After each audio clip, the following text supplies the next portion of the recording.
I will never forget meeting with my second client in the Market of Choice parking lot to pick up a check from her because I didn't want to pay the 3% Stripe fee because that's where I was at.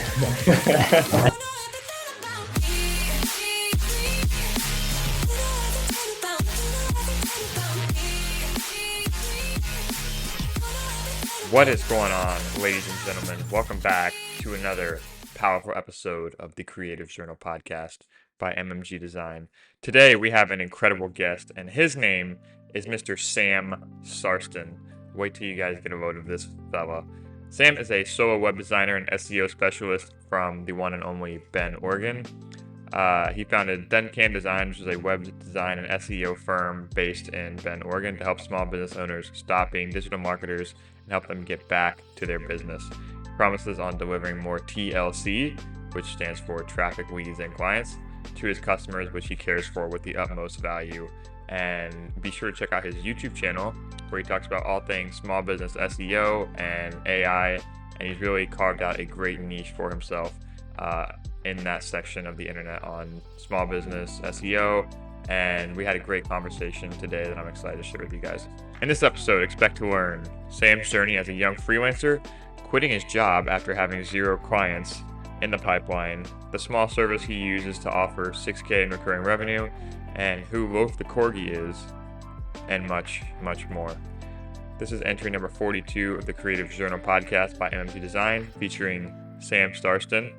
And be sure to check out Sam's brainchild, which is localseoacademy.co. That's www.localseoacademy.co. If you want to be on the wait list for a super exclusive program to learn how to use these skills. And Sam offers nothing but value, and he's a very kind-hearted person. So in the meantime, get on the wait list and check out his YouTube channel to be able to get some of those lessons for free in the meantime. So you'll be learning all the tips, tricks, and habits that Sam used to scale his SEO business. And we're also going to be offering a Notion template, which is a checklist I use and offer to SEO clients, to just basically a checklist of tasks that you can use to implement SEO into your business. Checking Ahrefs, Google Analytics, Search Console, running a bunch of free tests. It's a great way to add value to your clients, and also just a good way to get your feet into the water and learn SEO. So be ready to talk about all things SEO, learn from Sam Sarsten. Without further ado, welcome to entry number 42 of the Creative Journal, Mr. Sam Sarsten. Yeah. Everybody always asks me where the heck did Thencan Designs come from? It actually started. I texted my etymology nerd friends, and I said, "Guys, I need a cool word. What do you got for me?" And they threw a couple out there, and eventually they came up with Thencan, and it's the root word for like thoughtful. And I was like, "Ooh, I want to make thoughtful websites. I like that." And now for the rest of my life, I get to explain that story. And sometimes I resent that, but it's actually a conversation starter. So I don't know. Mm-hmm.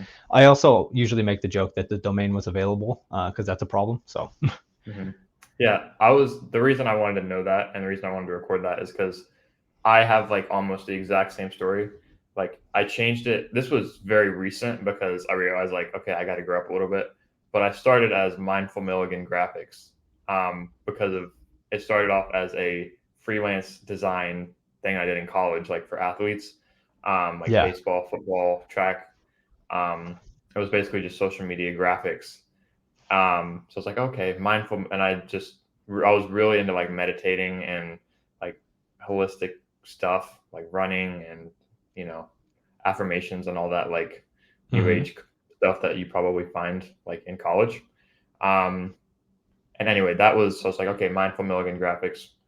Did that, and then at my first Marysville Chamber meeting, this was like 6 months ago, they read out my introduction to my LLC. They said Mindful Mulligan Graphics, and he was like, had the biggest trouble saying it.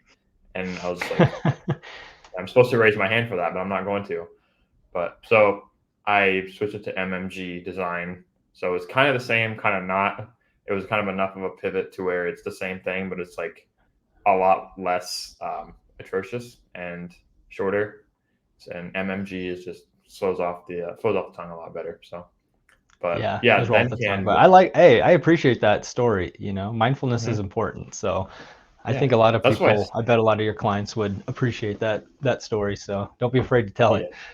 yeah, that's what I mean, that's why I like resonate with yours so specifically, because it's part of it is just a story. Like, especially at networking events, when they ask you like, oh, what does MMG stand for? And then you have the story, and Mhm. then half of the battle of going to these networking events and doing these uncomfortable situations is having something to talk about and just not stuttering over your words.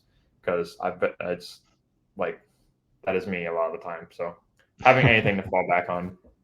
Do you have like a repertoire of things like in your mind, just like that you can riff on right away? Because I'll talk about like my sister or her dog or anything. Like I'll try and go up with something in mind to talk about, because I'm honestly so bad at just thinking of stuff on the spot. Like, so I was wondering if you had Yeah, anything you want to go to.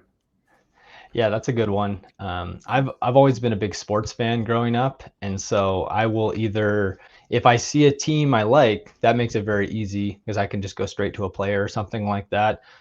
Oftentimes it's not, and so then I try to find like a way to rib their team, and so it's usually a good way to break the ice one way or the Mm-hmm. other. In Oregon, there's two big schools. There's Oregon State; those are the good ones. That's the Beavers, and then we have the Ducks, bunch of bandwagon fans.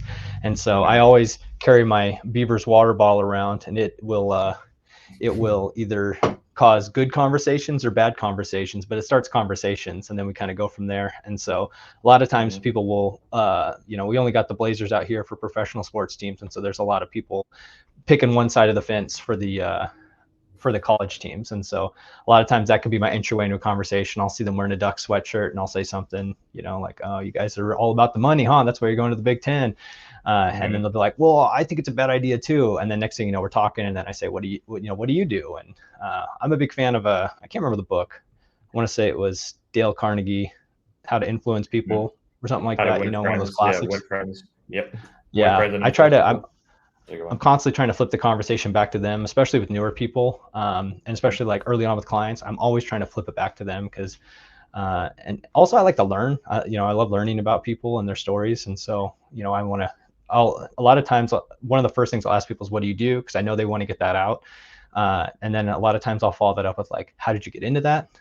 Or, like, "What's your favorite thing about that?" Those are a lot of questions I like to ask. I think Mm-hmm. giving people space to talk about themselves and what they do, often they'll open up very quickly, and then it turns into a two-way conversation pretty fast. Mm-hmm.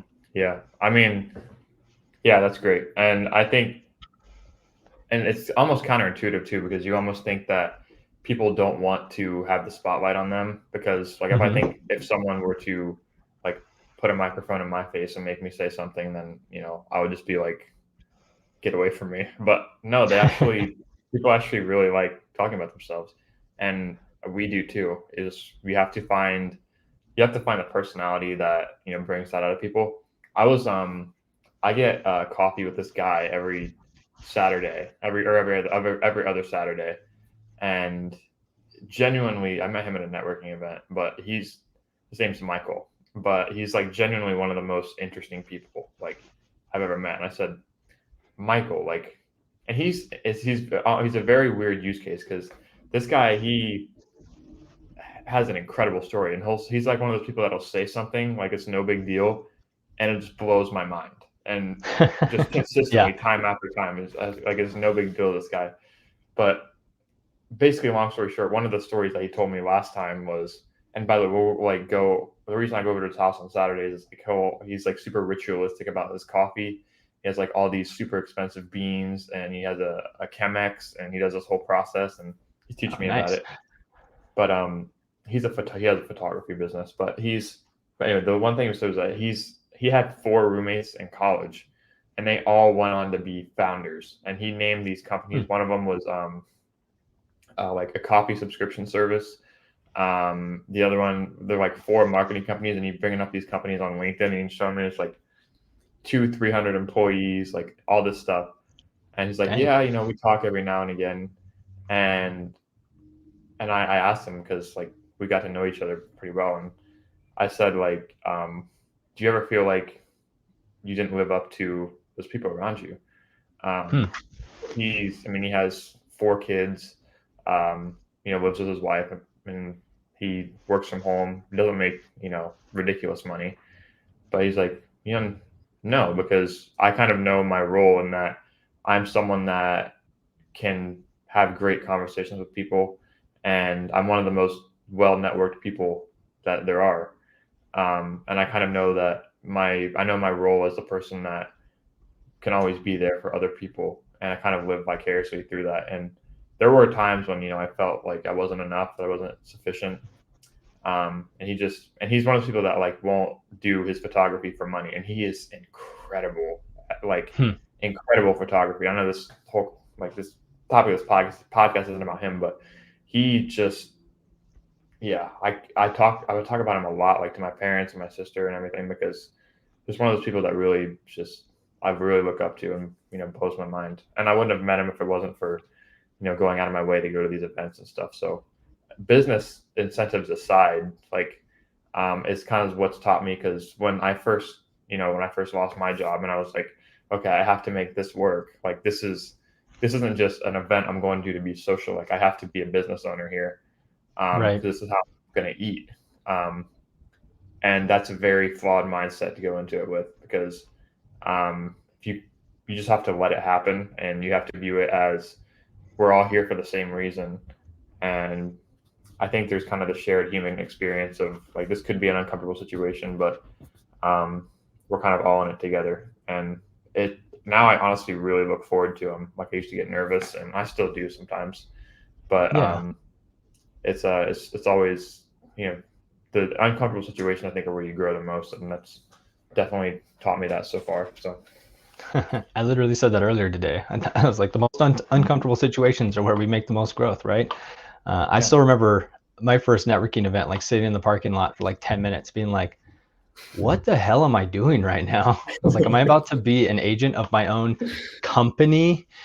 Like, what does that even mean right now? And, literally some of the people I met at that very first get together, they're the people I'm most excited to see when I go to an event. There's like a photographer, funny you say that I met at that first one, and she's done my branding photography. She's referred clients to me, and she was at the event I went to last night, and I'm always super stoked to see her, so it's like, you got to build up this community. Entrepreneurial life is pretty lonely sometimes, right? And so if you don't have this community, then you're just alone, sitting in the corner of your room, staring at a computer. And like, I don't know about you, but I don't think that's what humans were designed to do. And the thing I really like about that story of Mike, right, the photographer, is that his name? Yeah, Michael. Yeah. Mm-hmm. Yeah, Michael.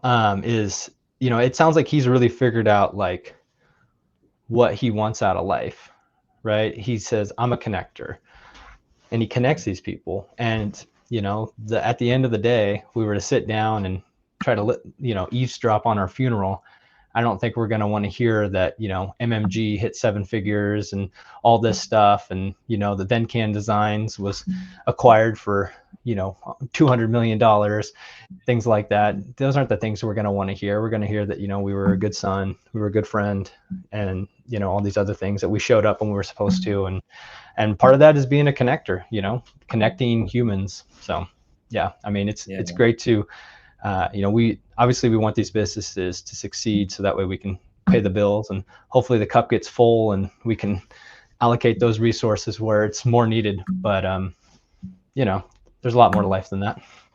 Yeah, dude, that was really good, first of all. And another thing too is that like finding your metric of success too, and that kind of goes back to what you were saying earlier about because it can get lonely. And I find like on days when I work, me and you probably work more than 90% of people, but I know you work. I know you're a very hard worker, but I have found when I work really long days, and I go just like talking about it, like talking about your business, talking about your day, talking about things that you've tried. If you don't talk about it, it's almost not real, like that's why, that's like the biggest thing I learned about these networking events, is that like, you can say to yourself like, oh, I'm a business owner, but like what does that really mean? that can mean so many things, but like when you're forced to kind of elaborate on that and give your elevator pitch, which I'm going to have you give yours because I remember you said on our last call, but to have to say that stuff on demand, like you're building that repetition, you're saying it to yourself, you're hearing it, you're like, oh, I run MMG Design, we do logos and branding for small businesses and help them get seen online. So saying that over and over again, you almost hear it for yourself, and getting the reaction of other people validates it for me. And that was the biggest thing I realized. Like, it's not just here, I'm not just here to try and broadcast out what I'm doing, but get feedback and see, how they respond to it, and tweak and come back and, try and make the best thing possible. But yeah, networking. Yeah, I think it's really important to, hopefully this isn't too off topic, but I think it's really important to always keep the why at the forefront of your mind, and like for me, one of my my primary core value is service. And so like when it came time to start the business, I was just like, okay, we're going to help people. How do we do that? It was like, I was already creating this business before I created this business. I didn't even know what I was doing, but I knew I was going to do that, And so when I show up and, I have to slam a little bit of Celsius before the networking event so I can even stay awake because I've been grinding a little too hard this week. It's like, I just remind myself the why, the why is because we're going to help people, and part of that has to be with connecting with people. Because, like we were saying, before we hit record, it's like before you show up to these networking events, people don't know who the hell you are. So you got to get out there. Yeah. Yeah, dude, I love that. Dude, by the way, we have a very similar approach to like networking events. Like caffeine. Are you slamming Celsius also? No, I go Can we with get this thing sponsored? Ghost. No, I'm just kidding. I know we should, dude. You saw my cabinet right now. I use Ghost. Ghost, yeah. Yeah. Oh my god, dude, they're so good. But before the Columbus one, I was like super nervous. I was like, okay, I guess time to show out. Shake hands. I need to be the young, attractive, tall. Not attractive, but like tall, memorable guy. Yeah. And dude, I absolutely ripped like 400 milligrams before I went in there, and it worked. But I don't want to, because I think that's another thing too, is I found that when I'm not like on caffeine, this is a whole another rabbit hole, but like the first thing to go is my verbal agility. And that's why because I don't take care of my sleep near as much as I should. Dude, if I get 6 hours, like I am flying, like it's unreal. But yeah, the first thing to go for me when I'm sleep deprived is just my verbal agility. And because like I hear myself stuttering, it's like I can't talk, and then I lose self-confidence really fast. So that's why I mitigate by just avoiding that and drinking caffeine for now. But until we, get the habits in place to work on sleep and all that other stuff, then work on the sleep. Yeah, it's important. Yeah, and I think this is another thing that I wanted to talk about was kind of getting away with it while you're young, like, and taking advantage of like being in a situation like me or you. Because I was just telling mom the other day, I was like, I'm trying to appreciate this right now. Like, I'm genuinely so grateful that I don't. This kind of sounds bad, but I don't have, people that are counting on me. Like, I can just spend all day, building this business, building this thing, and putting all into it, and just really just finding what burnout looks like. I know that sounds horrible, but you have to kind of go to that edge to find it. And because that's going to inform, and it's something that's going to pay off like down the road. Like me and you, we're so lucky to not have kids, wives, to A, depending on us for the pressure, and B, to just have to dedicate other time, outside of that. So I'm really trying to appreciate it while I have it, because I know it's not going to last forever. Yeah, I think that's another one of the big tenets that I really try to lean on is gratitude for a lot of stuff. Some of it's good, some of it's bad, some of it's neutral. Maybe I shouldn't be quantifying what it is over here, right? But I remember talking to a guy in our group. I won't out who it was, but he wanted to take the leap, but he's like, man, I got a family. And I was like, oh, that's that's a totally different perspective, right? And that went through my thought process. It's like, all right, I'm about to leave my full job here.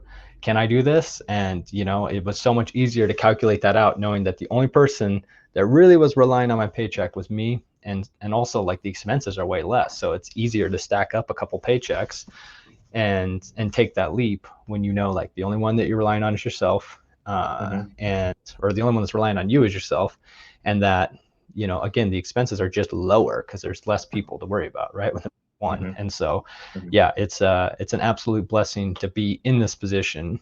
And hopefully, let's see, I took the quote off my board, but I had a quote for a long time. I can't remember who to attribute it to, but it's something like, shoot, I'm going to mess it up. Something like, do the work, work like nobody else today. So I can't remember what it is. So you don't have to later. Yeah. So you can live like, no, I got you. Hang on. You could be referring to the Dave Ramsey one where he says, I think that's it.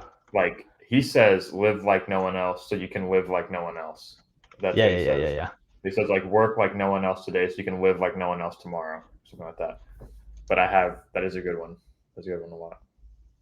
If you live like no one else, later you can live like no one else. Yeah. So that's one of the million quotes that I try to live by. And but also like, I say that, but I really want to be intentional about, like, at the same time, make sure that you're not attaching your happiness to this future spot. Yeah. That's super important, because I've definitely done that before in my life. Once I do this, then everything's going to be better. Once I do that, everything's going to be better. And I hate to break it to anybody listening to this podcast, but that future free from flaws is never coming, my friend. And so, trying to figure out, like, how do I stay, I like to call it happy. Some people think that's too good. So, how do I stay content in the present? And, we talked about mindfulness earlier with your brand, and it's like staying mindful, staying present, staying content, that, like, hey, when I was first starting out the web design company, it was very much feast or famine in between projects. In those famine states, it was scary. And it was very easy for me to go back on that old neural sledding track and be like, as soon as I get a project, I'm going to be okay. And then to just like take a break and be like, whoa, Sam, chill out. Like, everything's okay right now. The sky is not falling. You're not homeless yet. Like, I think we're going to be all right. And then it's like, the second I stop worrying about everything, it's like the next project shows up magically. And it's weird how that works, to just sit back and trust the process. Yeah, dude, me and you were just like, man, like and I even told, like, Kevin, Kevin Reynolds from our group, sorry, we weren't going to out people, but I used to talk to him like every week. We'd have a call, because I even told him, like, okay, beginning of this year, I was so granular on what my goals were, numbers. I even did a podcast about it. I was like, this, this number of clients paying me this much by this date. And I told him on a call, like, I said, man, that's already, I'm ahead of schedule now. That's like, I just closed like my biggest project ever. And I was like, okay, that's 2 out of 10, or, and he said, why don't you hold on? He goes, why don't you hold on a little bit there, partner? I said, what? He goes, you just signed on a client. You're not worried about how you can serve them. You're worried about, your personal attribution from it. And I was like, man, that was a big moment for me. And that's something that's kind of like one of those light bulb moments that I like still remember. I remember where I was. I remember I was walking in the hallway of my job. And I was like, it's like, why am I doing this? Am I doing this for checking off boxes and making, trying to make money my own way? Or is it to actually help people? And I think, and you already said this, was you make your North Star something that you can come back to over and over, that's, viable. It's kind of one of those things, knowing your true self, knowing what drives you. This is that self-awareness piece. And that was a big thing for me. And I'm, again, like, I say this a lot too, but I feel like I'm just so lucky to be where I'm at. And it's so easy to get away from that, like everything, like the feast or famine, everything you're saying, I'm just resonating with, 1,000%.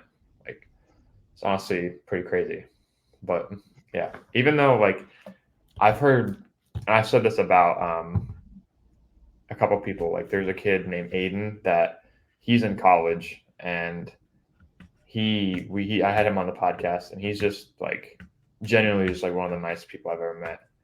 And he's the reason that, I think it's more than acceptable to have role models that aren't like older than you or like millionaires or just pro athletes. Like role models can look like someone that is very close to where you are.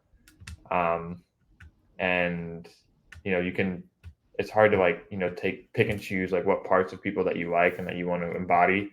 But like role models can be anyone. And yeah, people like you and Aiden and people that are closer to my age just go and prove the concept that, I mean, success doesn't always look like, the traditional methods. And talking with those people and, resonating with them and seeing that, we're really not that different is, something that I really fills my cup. So it's a big reason why we have like the podcast, and plus it's just an excuse to like, I originally started it as like a way to network with people. And dude, I've gotten in touch with some people that like I have no business talking to.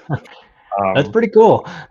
Yeah, no, like the director of branding from Ohio State, this lady that's going on, her name, if this will be out afterwards, but Lacey Picasso is her name. She's like one of the biggest like business owners in Columbus. She has a design firm, a UX UI design firm, like 40 under 40 in Columbus. And yeah, just like people like that, just so like, and it's part of it's the uncomfortable aspect of like, okay, I have to talk to these people now. Like I got them in front of me. I got them convinced that I know my shit when I don't. But yeah, but it's just, yeah, it's just wild, man. But yeah, just that's the long version of me saying that, I look up to you, and you can kind of make role models out of anyone. So yeah, I think this reminds me of when I was you're 22, right? I just turned 23, so I'm 23. Okay. Hey, as soon as you got a Taylor Swift song about your age, things change. So when I was 23 also, that's when I was working as an EMT. So it was a million years ago now. It's about 10 years ago, actually. And I remember I was getting trained by this guy, Jim, a little older cat, maybe like late 50s, nice gray mustache. And I had no experience, which is rare. Usually in EMS, you like volunteered at a fire department or something like that. You have some sort of experience before you get in your first job. It's a private ambulance company. Very boring, basic life support, old people, nursing homes, hospitals, back to the nursing homes. Well, exciting. Anyway, first day, he's training me. He's asking me all these questions. I don't know. And because I came in like kind of cocky, I don't know, that's just the industry. Like if you go in EMS, like a lot of like younger firefighters, EMTs, they think that they need to be something because they're like a hero in society. I don't know what it is, but it permeates the industry, right? And so like yeah. Jim, because he's an old hat, he's like, okay, I got to knock this guy down a peg, right? College kid, thinks he knows his stuff, probably got good grades in the EMT class. Congratulations, you can take a 100 level community college course. Proud of you. Now, what do you know? And I was getting frustrated because I didn't know the answers to the questions. And finally, I just had to admit the truth and say, I don't know. And then he asked me another question. And I said, I don't know, Jim. And he did that like 3 more times. I was like, what's the point? And he finally like broke it down after I said, I don't know, like the 5th time. And he said, good. It's like the second you think you know everything, you don't know shit. And that lesson has stuck with me for life. And it was a very small seed at that point when I was like 23, 22, but it's really grown, and it's just showing me that I can learn lessons from anybody. I can learn lessons from people that are way older than me, younger than me, that look nothing like me, have completely different beliefs. And it's really served me well. And honestly, that's just like that seed was planted, and it took like 5 years to even start to sprout. And it's really starting to come together now. And so, I really appreciate you saying that you look up to me. I will say that I look up to you because I'm not brave enough to go out there and do a podcast. And so kudos to you. I'm just like, hey, someday if I start a podcast, I want to be like Andy. So just so you know, I'm thinking that, mindful mulligan, I'm going to do it someday. I don't know if that part was recorded. It'll be funny if you guys heard that part. Man, I know it's I mulligan. appreciate that. No, you're good, man. I really appreciate that. That means a lot. Yeah, I mean, so we should probably get into like the more nuts and bolts of the episode. But I wanted to ask you like about your background, your story. So you mentioned the EMT. How does that chapter unfold to where you are now? Thencan Designs, SEO extraordinaire, Corgi and all. Like, tell me how. Yeah, well, I think it really harkens way back to when I was like 13 years old. I had a PSP. All right, and PSP was this like portable video game system. Yeah, Andy, I know I you have don't one too. remember. You Yeah, got, you guys the have always long had horizontal. smartphones. Yeah, Yeah. I had one. Yeah. Okay. All right. Nice. And so I remember one day sitting down, and I think we still had dial-up internet back then. Like that's how long ago it was. And I was on this like forum, and somebody was like breaking down the process to hack your PSP, and it was like the equivalent of like jailbreaking an iPhone nowadays, which I guess really isn't a thing anymore. But so you put a zip file on the memory stick, you run a couple things. Next thing you know, I was playing Sega Genesis on my PSP, and I was like, whoa, this is pretty cool. And it really brought me back, man. Like I was 13, and it's weird to be nostalgic as a 13-year-old, but it brought me back to like me and my dad after he got off work playing like Sonic the Hedgehog on this like tube TV. And I was just like, man, that was so cool that like somebody took the trouble to like build this thing and make it so that I could play it on this device. And it really like opened up this like portal in my mind that like technology is cool and I wanted to get involved with it. But I also have a real passion for helping people. And so along the way, I was like, well, I don't know if that's really going to be a good route, and I want to make a lot of money, so let's go to school for pre-med. So I went to school as a biology major, Oregon State, go Beavs. I say that a lot of times. Different OSU over here than you're used to over there. And we played each other in football recently, back in 2018. I don't want to talk about it. Anyway, we can look talk that about it. I mean, I remember.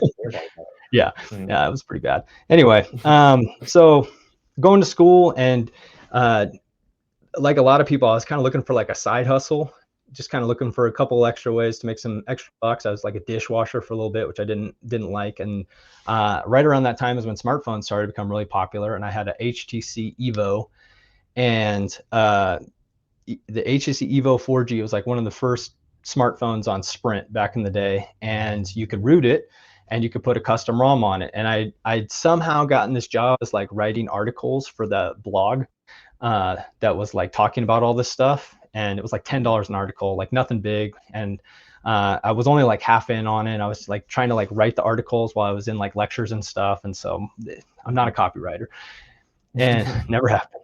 And but one thing I started to do is I started to create custom ROMs, which is kind of like the software, the OS for it, and it was very high level stuff. I wasn't digging into the code yet, but I released this like custom ROM, and next thing you know, it actually got like, I think in lifetime, and I'm getting like 20,000 downloads. And so that was pretty cool. Yeah. And I was like, oh, okay, this is fun. And I realized I was like paying attention to the other people, and they were getting, they were starting to make money off of ads. And so I was like, oh, I'm going to put all these ads up. I'm gonna make all this money. And the first month I made like $100, and the second month I made $200. And I was like, oh, here we go. And then I also figured out that I could go around and click on all the computers at the library to increase my ad click count. And turns out that Google is on to that. And so they shut down my AdSense account, and I stopped making money off it. Just as quickly as I started to make money off it, I stopped making money on it. So that was a lesson to follow Google's rules. And around that time, the girlfriend I was dating was pretty mad about how much time I was spending staring at my phone. So I decided to just let it go. And so, yeah, after school, I was an EMT for a little bit. And then, I really kind of, for lack of better words, let's just say I needed to completely reset my life, kind of an existential point. And, after that point, I really had to reset, and I had to say, like, what's really important going forward. And it was like, I want to help people, but I feel like the medical field's out of the question. What else can I do to do that? Can I do it in another way? And so I kind of meandered about, and around that time I started to code, teach myself how to code kind of on the side, had some textbooks, started reading some things, really nerdy stuff like C++, eventually a little bit of JavaScript. And I started to code some stuff in JavaScript, and I started to think, like, you know what? I think I can use technology to help people. I learned through that journey there was a lot of ways to help people, not just by applying pressure when they're bleeding. And I thought that was really cool. And so the plan was go back to Oregon State, get a computer science degree, and we'll go from there. And around that time, I kind of talked myself into an office manager job that I was like almost qualified enough for, but I promised the owner of the small business that anything I didn't know, I will learn. And so that was one of the big skills I learned at Oregon State. Was, it's a top research university in the country, way better than the University of Oregon. And so I got really good at, picking things up quickly. And so as soon as I got into the job, I was like, all right, I got to learn everything about QuickBooks, so I can do this AR and AP stuff that I'd never really done to that point before. I was like, I got to learn how to do this. I got to learn how to do that. And the crazy thing was, within a couple months, this business that made 7 figures, I was doing all the financial stuff. And, I had a really good trainer who was a bookkeeper. So that helped me like short circuit my journey. But the thing that was starting to happen at that time was this idea in my head that I wanted to be an entrepreneur had been there for years, but I constantly put up these blocks of like, I'm not good enough, I can't do it. And it would always be behind a because or a why. And, I was like, I can't own a business because I won't know how to run the books. And then when I figured out I could do it for that business, I was like, well, I can't own a business because I don't know what I'm going to do. And then someday one of my friends reached out to me, and he said, hey man, can you build me a website? And I was stoked. I was like, yes. I was like, I'm going to build you this website. It's going to be sick. I'm going to use this JavaScript framework. It's going to be awesome. I'm going to custom code it. It's going to be perfect for you. And he was like, no, man. He's like, just build it in WordPress. Wix. And I was like, I thought you were going to say Wix. So like, that would mean. Yeah, no. Yeah, it was WordPress. And I was like, I got you, man. And the thing was, I did not have them. But I told him I'd have it done by Monday. So I got on YouTube and I started to figure it out. And I remember like watching like a Daryl Wilson tutorial, like start to finish, like pausing and like doing the things in Elementor as he described it. And I was like, okay, I'm gonna do this. And then I started to flip things over from the template he'd built out to make it match more of my friend's little company that he had. And I was like, this is way easier than custom coding stuff. And, we ended up not finishing the site, but what I'd made by Monday was pretty impressive. And it really just opened the door, right? I was like, oh, is this a thing that people do? And I ended up listening to this podcast by this guy named Josh Hall. You might know him. And go back to episode whatever to learn more about Josh Hall. Just kidding, helping you out. I listened to that episode earlier. I'm supposed to be the one that memorizes the episode, but I don't have that one memorized. So you caught me there. You got me. Yeah. And I started listening to his podcast. And around that time, I was working for this company. It was a great company. It was a really great opportunity. A small company, a tight-knit group of guys that really cared about each other. And so like I have no qualms with the company, any of the guys there. I'm still friends with a lot of them. But I was the only person in the office, and I felt like a lot of it weighed on me. And I know I could have let that go, but I'm just the kind of person where I want to put that pressure on myself. And so like I was trying to drive over the mountain to see my family every once in a while, my parents, my little brothers. And it was like I was leaving at like Friday night so I could spend the night there, spend Saturday with them, spend a little bit of Sunday, and then drive back on Sunday. And I wasn't doing that every week, but it was really grinding me down. But on those drives, I'm really grateful for those drives because I would listen to Josh Hall, just every episode, like slowly work my way through like 200 episodes. And I just started to build this like thought up in my mind of like, what if I start a web design business? I think I have the skills. I think I could build this up. And so why not do it? And so I started to take his courses. And I remember sitting there on New Year's Eve, 2022 with my Martinelli's, wishing it was, a stronger beverage so I could blame it on that. But I was like, you know what? It's all me. I'm going to make this decision right now. I'm starting a business this year. And if I'm going to do this, I'm going to finish the website by the end of the month. I'm going to get a business credit card this month. I'm going to get the LLC registered this month. I'm going to print the first version of the business cards, which I recently found a bunch of coffee stained bent ones recently. Let's see it. So we still got those. There we and go. yeah, very simple. And then It's not bad.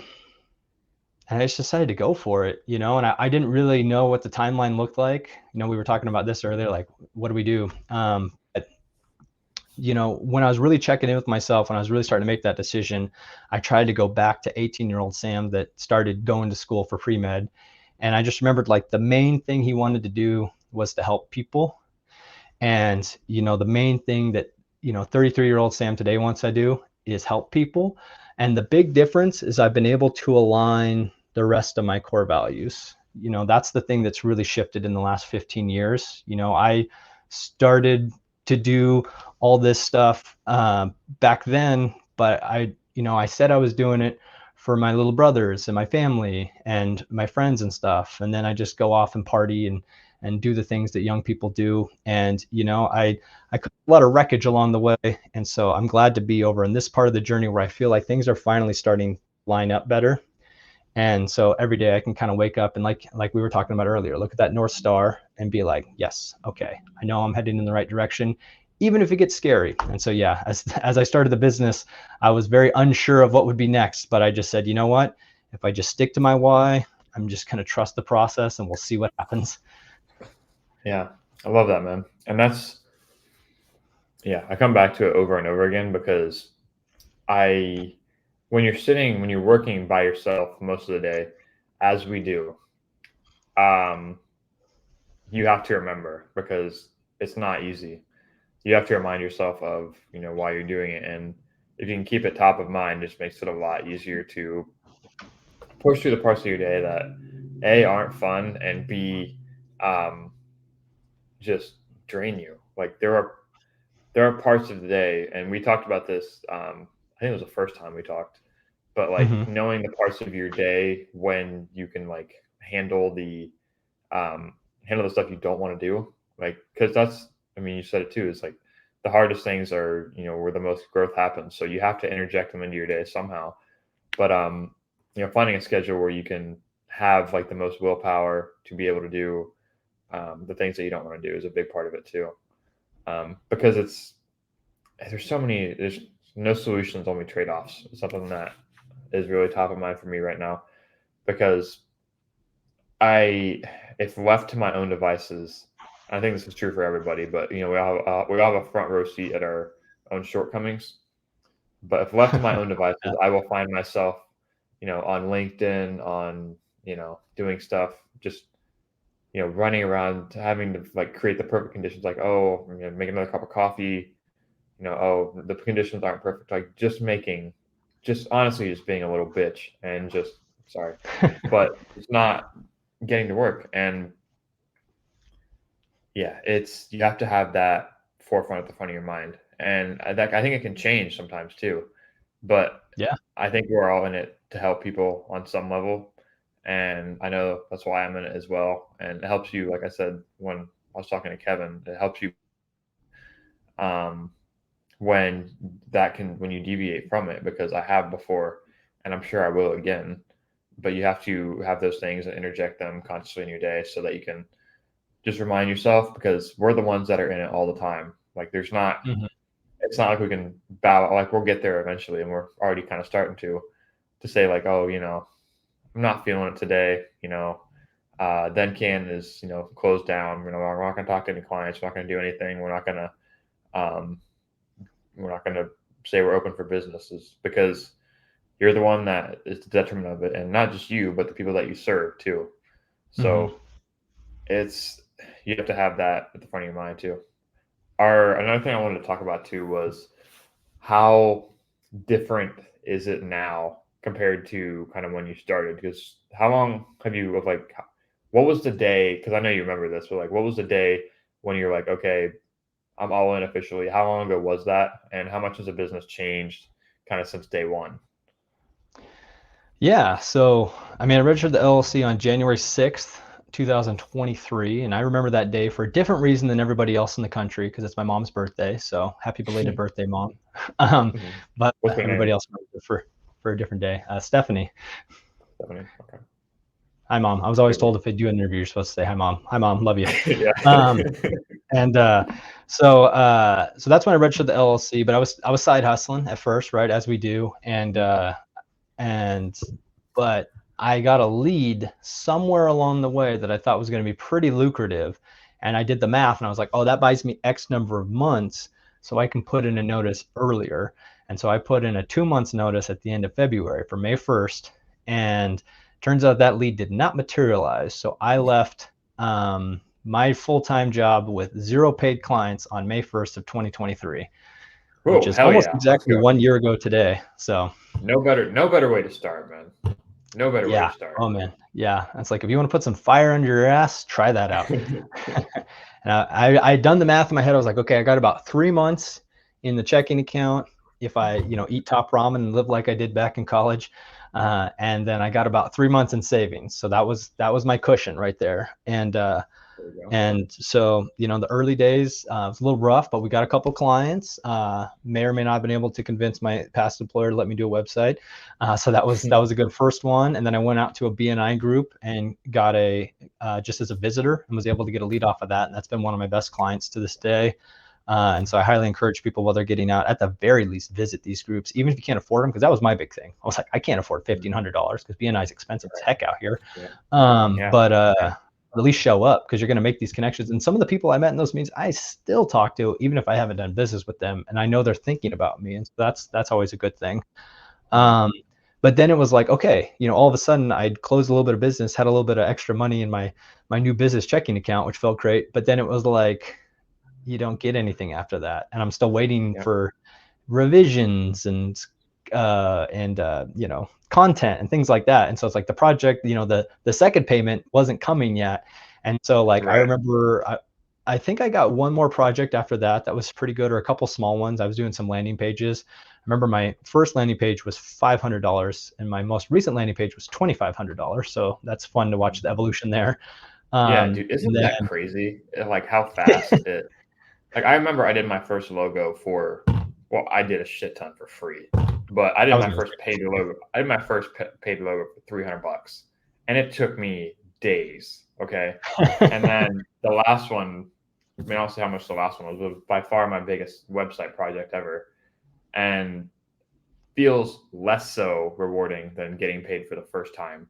Like you'll probably remember that $500 for your first website and how it felt more than the most recent one did, because like validated the concept, like I just made money doing this. But the one thing I really tried to do was I tried to listen. I was still showing up at these networking events, different ones throughout town, and I hadn't even joined like a prescribed group at this point yet. But every time I had a conversation with somebody, I'd tell them I built websites for small businesses, and they'd be like, "Cool, what do you know about SEO?" And I was like, And I remember, stars are lining. Yeah, the stars are starting to align, right? And that first client, they said, "Why should I trust you with my SEO when you rank 100th for Bend web design?" And that just reminded me of like benching Michael Jordan back in high school. I was like, I'm gonna show you. And so every time I'd hit those little bits of famine, I'd be like, all right, it's time to learn. These are the skills that I built back at Oregon State in the library. I know how to stay up late. I know how to study. And so it was like, it started with courses. I learned the basics. And then it was like, even just watching like YouTube videos and getting good at like figuring out like, okay, that's BS, that's not. And then just starting to apply it. Like one of the biggest things with SEO is just reps, getting reps in. You just heard, I haven't been doing SEO for that long, but the more reps you can get in, it can help you like leapfrog over people that have done it for years, especially with a local SEO. Like I will consistently say the national SEO is really hard, because you got to do all this stuff, and there's no way you'll see results in the first couple months because it's so competitive and there's so many things you got to do.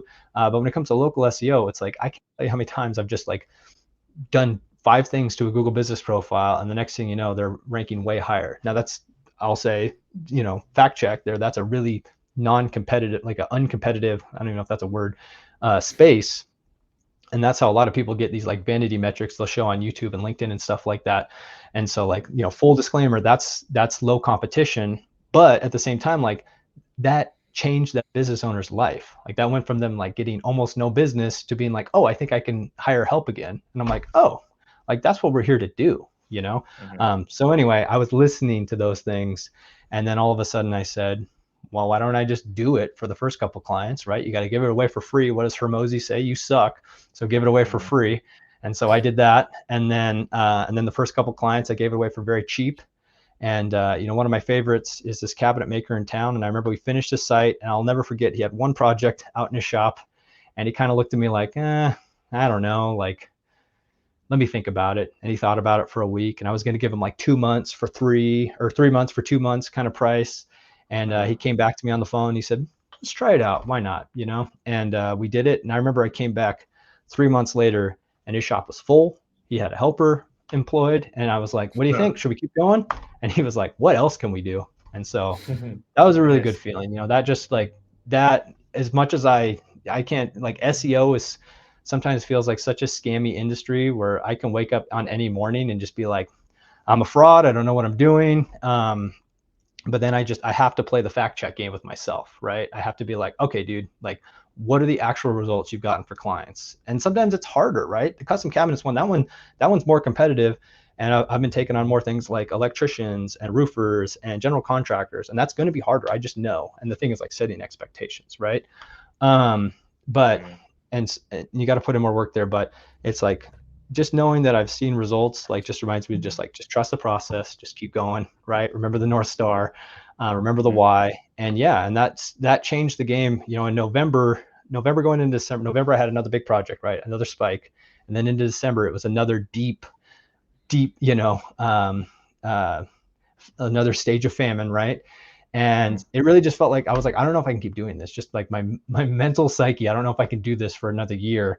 But that was right when I started to offer the SEO services, and my recurring revenue at that point was around $300 from maintenance plans, And I know Josh Hall's plan is if I can get up to 20 clients, then I'll have $2,000. The rent's paid, the bills are paid, I'm good to go. But I was like, it's going to take so long to get to those 20 web design clients. I don't know if I'm going to get there before I give up. And as soon as I started to offer those SEO packages, next thing you know, that 300 went to 3,000 in a couple months. And now it's close to 6,000, and I don't know if it's slowing down. So, oh shit, dude. Woo! Oh boy, that's awesome. Damn, that's an awesome transition there, because I mean, how like, was SEO even in your mind to be like the core of your business from, when you started it like a year ago? Like, you just said you didn't even start adding it until November, December. So shit, that's actually way more recent than I even realized. Because I look at you, because I joined pro in October, something like that. October. That sounds about right. Yeah, maybe September, October. Yeah. Dude, that fires me the hell up, dude. That just seeing how much and obviously it's, it's not. I'm not saying that happened, since just November. It's I played golf with this guy in college. This guy's like wise. Okay, his name's Zane Brownrigg. Shout out Zane if you're listening. But Zane. Zane, yeah. But this guy, he's like, because I asked him, I was a freshman, he was a senior, like fifth year senior, one of the best players in the country, national champion, everything like that. So I asked him, I said, like, dude, like, do you have any advice? Like, I don't know what the hell I'm doing here. It's my first year playing college golf. And he goes, just thinks like super stoic dude. He goes, it's not the one, it's not, what do you say? It's not the 1,000 strikes. It's not the 1,000 strike that breaks the marble. It's the 1,000 ones. Fuck. Sorry. I just messed that up. But he's like, it's not, the real person knows 999 to come before or something like that. Right. Yeah. It's not the 999 strikes that will break the marble. It's the 1,000th one. So basically he's saying that you put in all these reps beforehand that no one sees. And then after you get the big result of the stone shattering, then it looks like everyone's like, oh, it happened overnight success. And you're like, no, I've been doing this for a really long time, and I've been building the framework and the skills. But there's going to be that day where you feel like it all comes at once, and then that's all everyone sees. So I'm very cognizant of that. But that's great to hear that you've built, the recurring revenue like that, just in the last 6 months, it looks like. So that's awesome, man. Yeah. Yeah. And to answer your question directly, you said, was SEO one of your core services when you started? I would say, sort of. If you look back at that very first business card, I put SEO on there just because Josh told me to. And so, but it wasn't on the second business card because I didn't believe that I could offer it. I was at that point. And the thing for me is like the core service that Thencan Designs provides is service. I actually have it written down.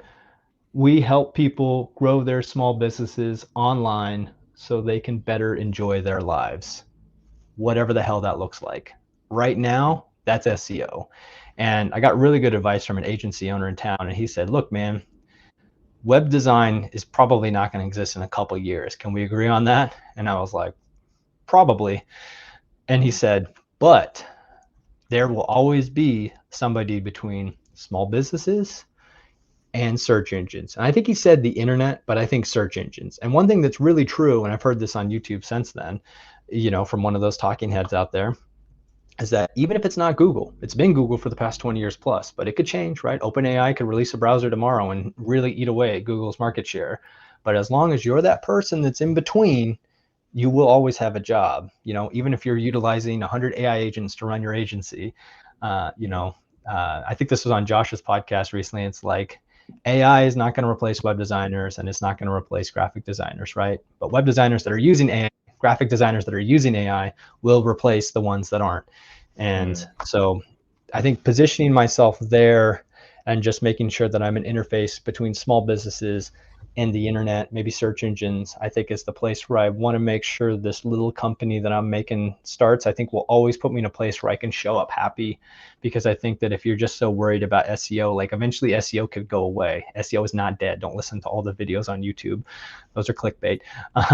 But like if SEO does go away, like then the company dies. But if you stay nimble and you have a guiding light, then I believe, I don't know, I'm not a friggin' business genius or anything, but I believe that at the very least, I'll know that I'm showing up, from a place of truth, and be like, at least I'm helping people today, right? Maybe the business doesn't make it to the next week, but for now, we're doing just fine.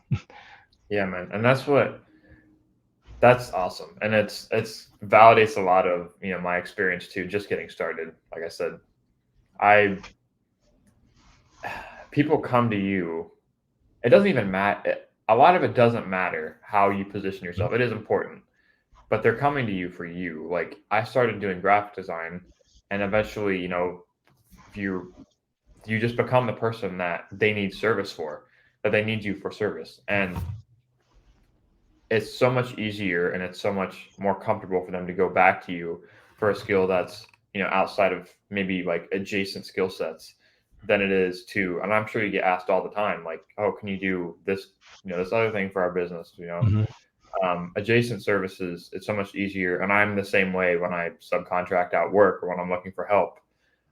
It's like, oh, it'd be really great if you did this too. And you kind of like almost try and, because I just like this person and I trust them. And so at the forefront of that is offering a service and building the relationship. And then on top of that, it's, staying nimble and then being able to use your skill set to provide more and more from them. Because I learned that just over time, if you even, and it almost progresses like as your skill set does too. That's what I found is like, okay, I started and I had such a great internship director. His name is Mike. And he was so good about doing all this stuff. Like he was the sole marketing director for a 60-person company. And he's like, yeah, Andy, I'm gonna overwork you, but you're gonna learn all this stuff. I learned email, I learned web design, learned everything, graphic design, social media editing, email campaign, automation, Zapier, all this stuff. And I didn't even know it at the time, but it's like how much of that has helped me now is actually insane. And what I mean to say by that is that he he knew that you're going to have to be somewhat of a jack of all trades, because that's what he was. And when you are, then you're just better positioned to help other people. And, you know, Sam said, if you had that guiding light of service, then it's just more stuff that you can use to help them. And if there are pros to niching down, I think, because if you get really good at one thing, then you can help those people even more because you're the subject matter expert. But yeah, it's great to see that, you're not attached to, you don't tie your self-worth to, just SEO or this thing that you've gotten, a lot of notoriety for. So I really admire that. Yeah, and I think this reminds me of what we were talking about earlier, like that blessing of, not having people rely on us, which gives us the opportunity to kind of expand our horizons a little quicker, maybe a little more, I don't want to say stupidly, bravely. There we I go. would say that's accurate though. Yeah. Yeah, a little bit of both, right? A little column A, a little column B. But in the early days, you're gonna have to do other things, right? And I think it's foolish when people out there like niche from day one. Like, I don't know, like, yeah, maybe you could if you already some acumen, but like I didn't go to school for digital marketing. I'm figuring all this stuff out as I go. And so I gotta build up, I gotta get these reps in somehow, right? And a lot of it for me has just been being honest and being vulnerable with my clients. A lot of times I've told them like, hey, like, you're the first person I'm doing this with, so I'm going to give you a good deal. And they're like, okay. And then like, if the results still come, they're just like, sweet, you're stuck with me forever. And I'm like, great. Yeah. But a lot of times that has meant in the early days is like, oh, now I'm off doing some email thing that I don't really want to do. Right. But at least now I know that they can trust me. And I think that one of the things that can be helpful in doing that stuff in the early days is it really gives us a good idea of what we like and what we don't like, right? And so, doing that email thing or that DNS record thing, or even just doing, say like revisions for websites, like there might be some part of a process that really grinds your gears and you find out that like, this is the main thing I'm doing, but I don't know if I can do that forever. And then the nice thing is like, once you've done it a little bit, you're like, this sucks. You can find people out there and very quickly, see if they pass the sniff test, like, oh yeah, this person's legit.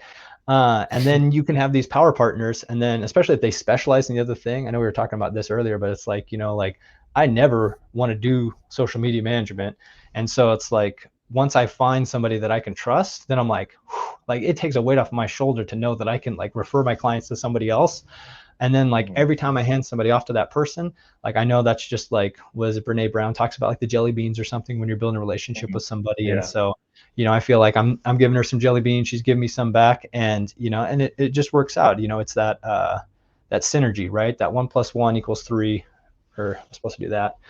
It's podcast. I'm doing weird stuff over here. Anyway, yeah, it's we can all, coming from a scarcity mindset, I think is a dangerous place to live, especially if you're creative trying to freelance. And if we can find this, Josh calls it co-opetition. I don't think there's a better word for it, but it's like working with the agency that's bigger than you, working with the freelancer that's below you, if you will, or just starting off, working with the people that are next to you that do other things, like, just building up this network of people.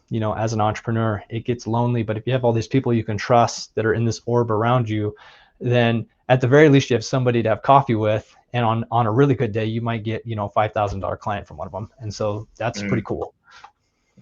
Yeah. And yeah, dude, that's awesome. Dude, you're just like spitting absolute bombs today. Like I'm so glad that I'm so glad you came on, man. But I think that's a pretty good place to end. Like I said, I don't want to keep you all night because I know you've got your ebbs and flows and your habits of working. Real quick though, one thing I want to end on was like, what does your day in the life look like? I kind of asked you this in the beginning, but I want to ask this to everybody that comes on the show, is because that's a big part of the listenership is like young creative entrepreneurs, and I think it helps to kind of get a roadmap of what like a typical day looks like, because success follows success, and I'm always looking to learn from people I look up to. So Take me Yeah. through like wake up to go to bed. What are the things that you prioritize? Times of the day you work the best, things like this. Let's see. I'm gonna try to not make this be an hour long. Let's see. I usually wake up somewhere in the 7 to 9 o'clock range. That's usually pretty good for me. I tend to start off with something motivational, and then just get the coffee going. I do the thing I'm really not supposed to, and I look at emails just because I feel like, I am my administrative assistant. So that's when I put on my administrative assistant hat and I go through and check the emails and see if there's anything else. And then I will check my calendar. I usually try to put stuff between anywhere from 9 to midnight. And so like I just kind of do a quick span of the day of like, okay, what do we have coming up? When can I take breaks? When am I flexible? And I have a couple hard stops throughout the week, like we all do, certain networking events and groups and things like that we go to. So I'm just like, yep, it's Wednesday, I'm going to Toastmasters or whatever it is. And then usually I usually get spurts of energy at the start of the day and the end of the day. And I'm also really I'm usually more in a connecting state in the middle of the day. And so I try to schedule any meetings around lunchtime, plus or minus a few hours. And so start of the day will usually be a lot of client work. And so I'm looking at, SEO stuff. Just depends on what it is for the project, what we're doing.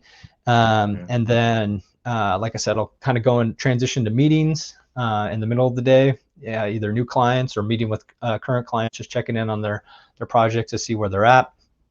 And then end of the day, I do have a lot of commitments in the evening with like either like networking groups. I try to check in with those sometimes. I'm trying to dial that back recently, trying to live more life.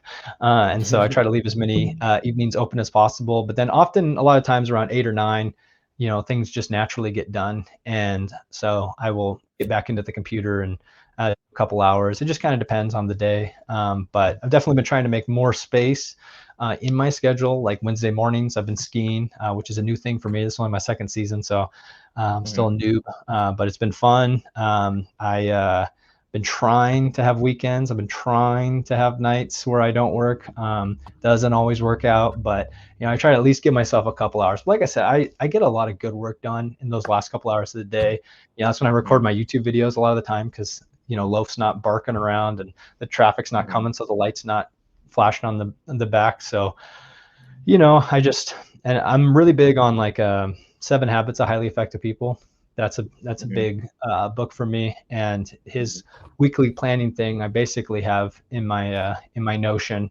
And so every like Sunday, or if I skip on Sunday, I'll do it first thing in the morning. I try to sit down and really get the whole week figured out. And so that way I'm like, okay, how am I going to get all this client work done in this week? How am I going to get those meetings done that Calendly seem to schedule for me without my permission?